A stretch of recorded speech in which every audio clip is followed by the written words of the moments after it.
अस्सलाम वालेकुम वरहमतुल्लाह। गल हो रही सी पंजाब दी ते साड़ियां पुरानियां यादां ते बचपन दी ते स्कूल दे ज़माने दी।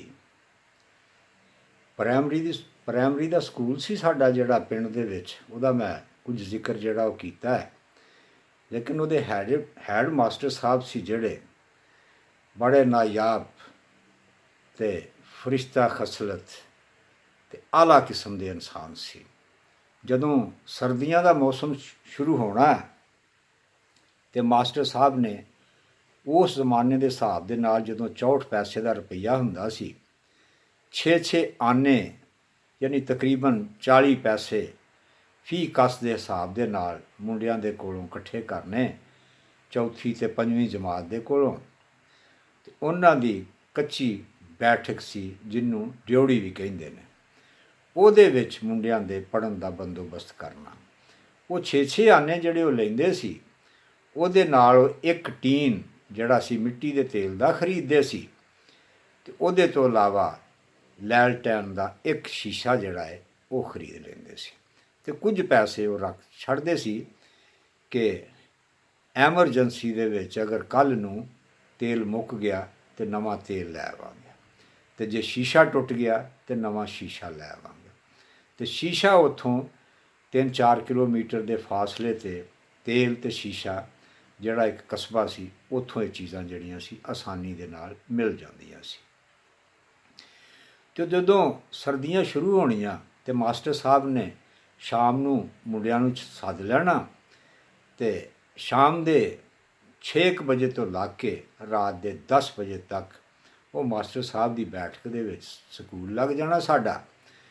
ਤੇ ਮੁੰਡਿਆਂ ਨੇ ਖੇਸਾਂ ਦੀਆਂ ਤੇ ਚਾਦਰਾਂ ਦੀਆਂ ਬੁੱਕਲਾਂ ਜਿਹੜੀਆਂ ਉਹ ਮਾਰ ਕੇ ਤੇ ਆਉਂਦੇ ਸੀ। ਉਸ ਜ਼ਮਾਨੇ ਦੇ ਵਿੱਚ ਜਰਸੀਆਂ ਤੇ ਸਵੈਟਰਾਂ ਦਾ ਰਿਵਾਜ ਤੇ ਕੋਟਾਂ ਦਾ ਰਿਵਾਜ ਜਿਹੜਾ ਸੀ, ਜੈਕਟਾਂ ਦਾ ਤੇ ਬਿਲਕੁਲ ਹੀ ਨਹੀਂ ਸੀ, ਇਹ ਬਹੁਤ ਘੱਟ ਸੀ। ਤੇ ਪਾਲਾ ਢੱਕਣ ਵਾਸਤੇ ਆਮ ਤੌਰ 'ਤੇ ਖੇਸ ਦੀ ਬੁੱਕਲ ਹੀ ਮਾਰੀ ਜਾਂਦੀ ਸੀ। ਤੇ ਛੋਟੇ ਬੱਚੇ ਜਿਹੜੇ ਹੁੰਦੇ ਸੀ ਉਹ ਜਿਹੜਾ ਖੇਸ ਲੈਂਦੇ ਸੀ ਉਹਨੂੰ ਖੇਸੀ ਕਹਿੰਦੇ ਸੀ। ਉਹ ਸਾਈਜ਼ ਦੇ ਵਿੱਚ ਥੋੜ੍ਹਾ ਛੋਟਾ ਹੁੰਦਾ ਸੀ ਤੇ ਉਹ ਲੈ ਕੇ ਮੁੰਡਿਆਂ ਨੇ ਆ ਜਾਣਾ ਤੇ ਬੈਠ ਕੇ ਤੇ ਪੜ੍ਹਦੇ ਰਹਿਣਾ। ਹੁਣ ਮੁੰਡਿਆਂ ਨੇ ਛੁੱਟੀ ਕਰਨ ਦੇ ਬਹਾਨੇ ਜਿਹੜੇ ਉਹ ਲੱਭਣੇ, ਕਿਉਂਕਿ ਮਾਸਟਰ ਸਾਹਿਬ ਦੀ ਪੜ੍ਹਾਈ ਜਿਹੜੀ ਉਸ 'ਤੇ ਮੁੱਕਦੀ ਨਹੀਂ ਸੀ। ਫਿਰ ਤਕਰੀਬਨ 400-500 ਸਫ਼ੇ ਦਾ ਇੱਕ ਹਿਸਾਬ, ਜ਼ੁਬਾਨੀ ਸਵਾਲਾਂ ਦਾ ਹਿਸਾਬ ਦੀ ਕਿਤਾਬ ਜਿਹੜੀ ਸੀ ਉਹ ਮਾਸਟਰ ਸਾਹਿਬ ਨੇ ਖੁਦ ਹੀ ਤਸ਼ਕੀਲ ਦਿੱਤੀ ਸੀ। ਨਾ ਉਹ ਬਾਜ਼ਾਰੋਂ ਕਿਤੋਂ ਮਿਲਦੀ ਸੀ ਤੇ ਨਾ ਉਹ ਕਿਤੇ ਛਪੀ ਸੀ, ਉਹ ਹੱਥ ਦੇ ਨਾਲ ਹੀ ਸਾਰਾ ਕੁਝ ਲਿਖਿਆ ਸੀ। ਉਹ ਆਖਰ ਦੇ ਉੱਤੇ ਜ਼ਬਾਨੀ ਸਵਾਲਾਂ ਦੇ ਨਾਮ ਦੇ ਉੱਤੇ ਬੱਚਿਆਂ ਨੂੰ ਖੜੇ ਕਰਕੇ ਮੁੰਡਿਆਂ ਨੂੰ ਤੇ ਮਾਸਟਰ ਸਾਹਿਬ ਸਵਾਲ ਪੁੱਛਦੇ ਹੁੰਦੇ ਸੀ ਤੇ ਉੱਥੇ ਜਿਹੜੇ ਨਲਾਇਕ ਜਿਹੜੇ ਹੁੰਦੇ ਸੀ ਮੁੰਡੇ, ਉਹ ਉੱਥੇ ਆ ਕੇ ਫਸ ਜਾਂਦੇ ਸੀ, ਕਿਉਂਕਿ ਉਹ ਤੇ ਇੱਕ ਦੂਸਰੇ ਨੂੰ ਕੋਈ ਦੱਸ ਨਹੀਂ ਸੀ ਸਕਦਾ ਤੇ ਮਾਸਟਰ ਸਾਹਿਬ ਨੇ ਜਿਹਨੂੰ ਪੁੱਛਣਾ ਫਿਰ ਉਹਨੇ ਹੀ ਉਹਦਾ ਜਵਾਬ ਦੇਣਾ। ਇਹ ਸਭ ਤੋਂ ਮੁਸ਼ਕਿਲ ਸੀ ਤੇ ਇਹਦੇ ਤੋਂ ਬਚਣ ਵਾਸਤੇ ਮੁੰਡਿਆਂ ਦੀ ਕੋਸ਼ਿਸ਼ ਹੁੰਦੀ ਸੀ ਕਿ ਆਖਰੀ ਪੀਰੀਅਡ ਜਿਹੜਾ ਜ਼ਬਾਨੀ ਸਵਾਲਾਂ ਦਾ ਹੈ ਉਹਦੇ ਤੋਂ ਬਚਣ ਤੋਂ ਪਹਿਲੋਂ ਕੋਈ ਐਸਾ ਕੰਮ ਕਰ ਲਈਏ ਜਿਹਦੀ ਵਜ੍ਹਾ ਦੇ ਨਾਲ ਛੁੱਟੀ ਕਰ ਲਈ ਜਾਏ। ਆਮ ਤੌਰ 'ਤੇ ਜਿਹੜੇ ਛੁੱਟੀ ਕਰਨ ਦੇ ਤਰੀਕੇ ਇਸਤੇਮਾਲ ਕੀਤੇ ਜਾਂਦੇ ਸੀ ਰਾਤ ਨੂੰ ਪੜ੍ਹਨ ਤੋਂ ਛੁੱਟੀ ਕਰਨ ਦੇ, ਉਹ ਇਹ ਸੀ ਕਿ 2 ਲੜਕੇ ਜਿਹੜੇ ਸੀ ਉਹਨਾਂ ਦੀ ਡਿਊਟੀ ਲੱਗੀ ਹੁੰਦੀ ਸੀ ਕਿ ਤੁਸੀਂ ਰੋਜ਼ ਲੈਲਟੈਨ ਨੂੰ ਭਰ ਕੇ, ਬਿਜਲੀ ਉਦੋਂ ਨਹੀਂ ਸੀ ਹੁੰਦੀ ਪਿੰਡ ਦੇ ਵਿੱਚ, ਤੇ ਲੈਲਟੈਨ ਨੂੰ ਭਰ ਕੇ ਤੇ ਇਹਨੂੰ ਤੇਲ ਭਰ ਕੇ ਤੇ ਉੱਤੇ ਉਹਦੇ ਸ਼ੀਸ਼ਾ ਲਗਾ ਕੇ, ਉਹਨੂੰ ਚਿਮਨੀ ਕਹਿੰਦੇ ਸੀ, ਚਿਮਨੀ ਵਾਲੀ ਲੈਲਟੈਨ, ਉੱਪਰ ਉਹਦੇ ਸ਼ੀਸ਼ਾ ਰੱਖ ਕੇ ਤੇ ਤੁਸੀਂ ਉਹਨੂੰ ਮਾਸਟਰ ਸਾਹਿਬ ਦੀ ਡਿਉੜੀ ਦੇ ਵਿੱਚ ਜਾਂ ਬੈਠਕ ਦੇ ਵਿੱਚ ਟੇਬਲ ਇੱਕ ਹੁੰਦਾ ਸੀ ਪੁਰਾਣਾ ਜਿਹਾ, ਉਹਦੇ ਉੱਤੇ ਰੱਖ ਦੇਣਾ ਹੈ ਤੇ ਨਾਲ ਹੀ ਮਾਸਟਰ ਸਾਹਿਬ ਦੀ ਕੁਰਸੀ ਜਿਹੜੀ ਉਹ ਸਿੱਧੀ ਕਰਕੇ ਰੱਖ ਦੇਣੀ ਹੈ।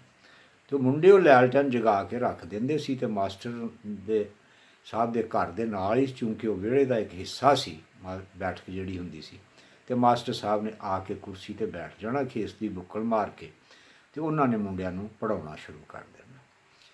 ਅੱਛਾ, ਉਹ ਫਿਰ ਮਾਸਟਰ ਸਾਹਿਬ ਸਾਰੀ ਦਿਹਾੜੀ ਦੇ ਵੀ ਥੱਕੇ ਹੋਣੇ, ਸਾਰੀ ਦਿਹਾੜੀ ਬੜੀ ਮਿਹਨਤ ਦੇ ਨਾਲ ਬੱਚਿਆਂ ਨੂੰ ਪੜ੍ਹਾਉਣਾ, ਸਿਰ ਖਪਾਉਣਾ, ਤੇ ਸ਼ਾਮ ਦਾ ਖਾਣਾ ਖਾ ਕੇ ਤੇ ਉਹਨਾਂ ਨੂੰ ਨੀਂਦ ਆ ਜਾਣੀ।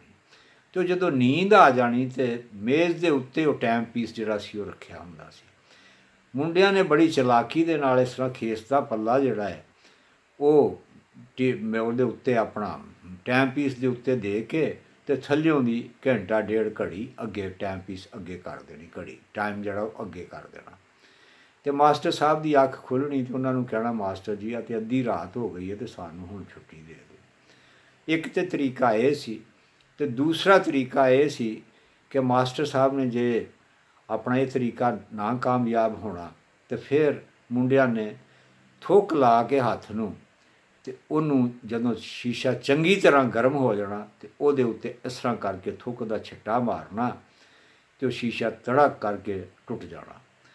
ਅਤੇ ਚੂੰਕਿ ਉਹ ਸਪੈਸ਼ਲ ਲੈਲਟੈਨ ਹੁੰਦੀ ਸੀ, ਜ਼ਰਾ ਉਹਦੀ ਲਾਈਟ ਜ਼ਿਆਦਾ ਹੁੰਦੀ ਸੀ, ਉਹਦੀ ਰੋਸ਼ਨੀ 'ਚ ਹੀ ਬੱਚੇ ਪੜ੍ਹ ਸਕਦੇ ਸੀ। ਅਤੇ ਦੂਸਰੀ ਲੈਲਟੈਨ ਆਮ ਤੌਰ 'ਤੇ ਛੋਟੀ ਜਿਹੀ ਸੀ, ਜਿਹੜੀ ਮਾਸਟਰ ਸਾਹਿਬ ਦੇ ਘਰ ਸੀ ਹੁੰਦੀ। ਅਤੇ ਮਾਸਟਰ ਸਾਹਿਬ ਨੇ ਉਹ ਲੈਲਟੈਨ ਲੈ ਆਉਣੀ, ਲਿਆ ਕੇ ਅਤੇ ਵੇਖਣਾ। ਹੁਣ ਉਹ ਜਿਹੜੀ ਲੈਲਟੈਨ ਜਿਹਦਾ ਸ਼ੀਸ਼ਾ ਟੁੱਟਿਆ ਉਹ ਦੇਖਣਾ ਇਹ ਸ਼ੀਸ਼ਾ ਕਿਸ ਤਰ੍ਹਾਂ ਟੁੱਟ ਗਿਆ। ਮਾਸਟਰ ਮੁੰਡਿਆਂ ਨੇ ਮਸ਼ਵਰਾ ਦੇਣਾ ਮਾਸਟਰ ਸਾਹਿਬ ਨੂੰ, ਮਾਸਟਰ ਜੀ ਅੱਜ ਕੱਲ੍ਹ ਬੇਈਮਾਨੀ ਬੜੀ ਹੁੰਦੀ ਹੈ, ਮਟੀਰੀਅਲ ਚੰਗਾ ਨਹੀਂ ਆਉਂਦਾ। ਮਾਸਟਰ ਸਾਹਿਬ ਨੇ ਉਹ ਦੁਕਾਨਦਾਰ ਨੂੰ ਬੁਰਾ ਭਲਾ ਕਹਿਣਾ ਜਿੱਥੋਂ ਸ਼ੀਸ਼ਾ ਖਰੀਦਿਆ ਹੋਣਾ। ਇੱਕ ਇਹ ਤਰੀਕਾ ਹੋਣਾ। ਇਹਦੇ ਤੋਂ ਇਲਾਵਾ ਇੱਕ ਸ਼ਾਮੀ ਇੱਕ ਤਰੀਕਾ ਇਸਤੇਮਾਲ ਕਰਦੇ ਸੀ, ਜਿਹਨਾਂ ਦੋ ਮੁੰਡਿਆਂ ਦੀ ਡਿਊਟੀ ਲੱਗੀ ਹੁੰਦੀ ਸੀ ਕਿ ਤੁਸੀਂ ਤੇਲ ਪਾਉਣਾ ਹੈ ਆਪਣਾ ਲੈਲਟੈਨ ਦੇ ਵਿੱਚ, ਤੇਲ ਪਾ ਕੇ ਤੇ ਇਹਨੂੰ ਜਗਾ ਕੇ ਰੱਖਣਾ। ਉਹਨਾਂ ਮੁੰਡਿਆਂ ਨੇ ਆਮ ਤੌਰ ਦੇ ਉੱਤੇ ਤੇਲ ਦੀ ਜਗ੍ਹਾ 'ਤੇ ਪਾਣੀ ਪਾ ਦੇਣਾ ਥੱਲੇ ਪੈਂਦੇ ਦੇ ਵਿੱਚ। ਉਹ ਸ਼ੀਸ਼ੇ ਦਾ ਹੀ ਪੈਂਦਾ ਸੀ ਉਹਦਾ, ਅਤੇ ਉਹ ਨਜ਼ਰ ਆਉਂਦਾ ਸੀ ਕਿ ਕਿੰਨਾ ਤੇਲ ਰਹਿ ਗਿਆ ਉਹਦੇ 'ਚੋਂ ਲੈਲਟੈਨ ਜਿਹੜੀ ਸੀ। ਅਤੇ ਮੁੰਡਿਆਂ ਨੇ ਥੋੜ੍ਹਾ ਜਿਹਾ ਉੱਤੇ ਤੇਲ ਪਾ ਦੇਣਾ। ਮਾਸਟਰ ਸਾਹਿਬ ਨੇ ਜਦੋਂ ਆ ਕੇ ਬੈਠਣਾ ਅਤੇ ਥੋੜ੍ਹੀ ਦੇਰ ਪੜ੍ਹਨਾ ਅਤੇ ਉਹਦੇ ਤੋਂ ਬਾਅਦ ਉਹ ਤੇਲ ਮੁੱਕ ਜਾਣਾ ਅਤੇ ਉਹ ਫੱਕ ਕਰਕੇ ਅਤੇ ਉਹਨੇ ਲੈਲਟੈਨ ਨੇ ਬੁੱਝ ਜਾਣਾ।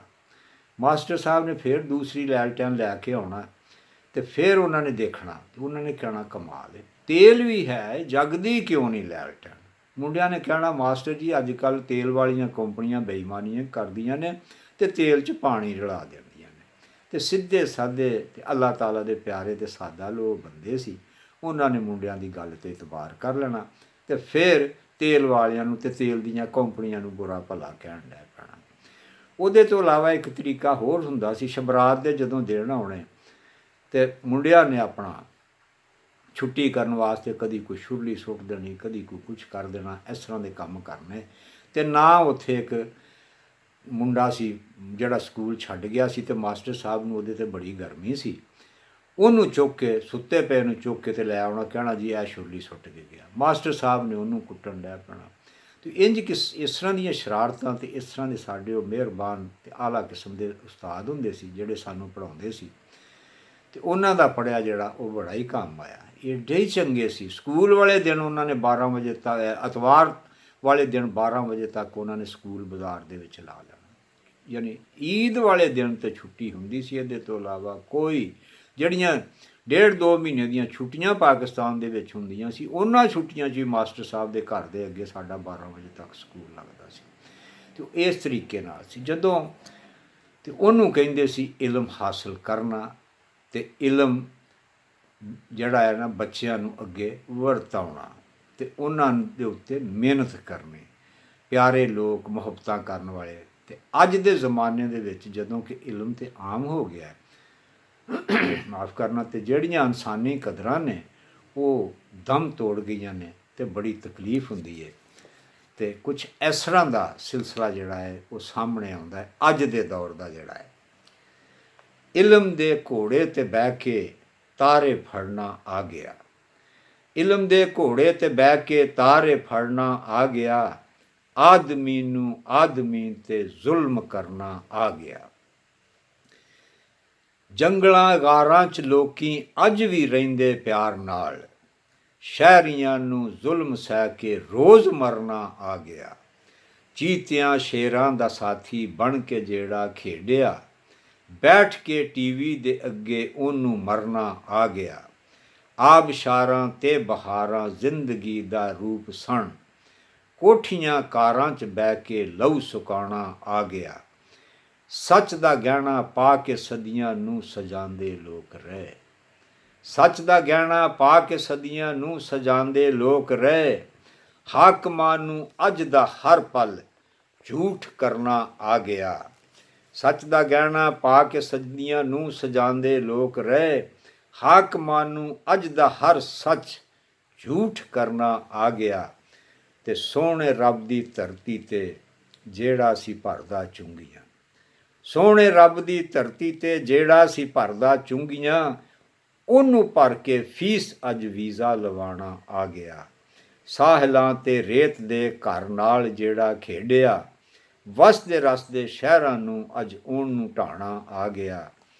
ਤੇ ਆਵੇਗਾ ਹਰ ਵਾਰ ਮੂਸਾ ਸੋਟਾ ਲੈ ਮੈਦਾਨ ਵਿੱਚ। ਆਵੇਗਾ ਹਰ ਵਾਰ ਮੂਸਾ ਸੋਟਾ ਲੈ ਮੈਦਾਨ ਵਿੱਚ।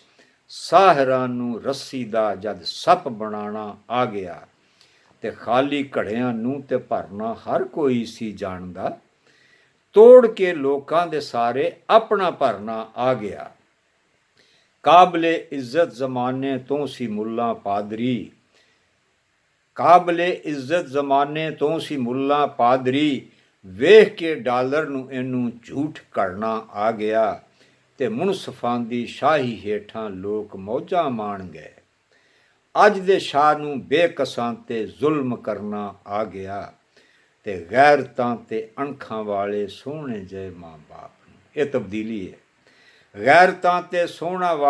ਗੈਰਤਾਂ ਤੇ ਅਣਖਾਂ ਵਾਲੇ ਸੋਹਣੇ ਜਿਹੇ ਮਾਂ ਬਾਪ ਨੂੰ ਇੱਕ ਨਵੇਂ ਕਲਚਰ ਦੇ ਹੱਥੋਂ ਰੋਜ਼ ਹਰਨਾ ਆ ਗਿਆ।